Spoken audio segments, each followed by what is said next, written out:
Koyilandy MLA Kanathil Jameela അന്തരിച്ചു. Kozhikode Koyilandy MLA Kanathil Jameela 59 വയസ്സ് അന്തരിച്ചു. കോഴിക്കോട്ടെ സ്വകാര്യ ആശുപത്രിയിൽ ആയിരുന്നു അന്ത്യം. അർബുദ രോഗത്തെ തുടർന്ന് ചികിത്സയിലായിരുന്നു.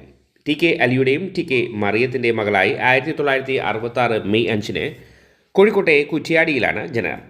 അബ്ദുൾ റഹ്മാനാണ് ഭർത്താവ്. CPIM ജില്ലാ കമ്മിറ്റി അംഗമാണ്. 3 പതിറ്റാണ്ടായി പൊതുപ്രവർത്തന രംഗത്ത് സജീവമായിരുന്നു. 2 തവണ കോഴിക്കോട് ജില്ലാ പഞ്ചായത്ത് പ്രസിഡന്റായി, panchayat president, block panchayat president എന്നീ സ്ഥാനങ്ങൾ വഹിച്ചു. കോഴിക്കോട് ജില്ലാ പഞ്ചായത്ത് പ്രസിഡന്റായിരിക്കെ ശ്രദ്ധേയ നേട്ടങ്ങൾ കൈവരിച്ചു. 1995 തലക്കുളത്തൂർ പഞ്ചായത്തിലെ 3-ാം വാർഡിലെ കന്നിയംഗത്തിൽ ജയം. തുടർന്ന് പഞ്ചായത്ത് പ്രസിഡന്റായി. 2000 ക്ഷേമകാര്യ സ്റ്റാൻഡിംഗ് കമ്മിറ്റി ചെയർമാനായി. 2005 ചേളന്നൂർ ബ്ലോക്ക് പഞ്ചായത്ത് പ്രസിഡന്റ്. 2010 2020 കോഴിക്കോട് ജില്ലാ പഞ്ചായത്ത് പ്രസിഡന്റായി.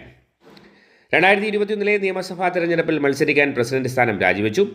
കോൺഗ്രസിലെ N സുബ്രഹ്മണ്യനെ 8472 വോട്ടുകൾക്ക് പരാജയപ്പെടുത്തി കൊയിലാണ്ടി MLA ആയി. ഐറിജ് റഹ്മാൻ, അനൂജ സൊഹൈബ് എന്നിവരാണ് മക്കൾ. ഇഫക്ട് ന്യൂസിൻ്റെ ആദരാഞ്ജലികൾ.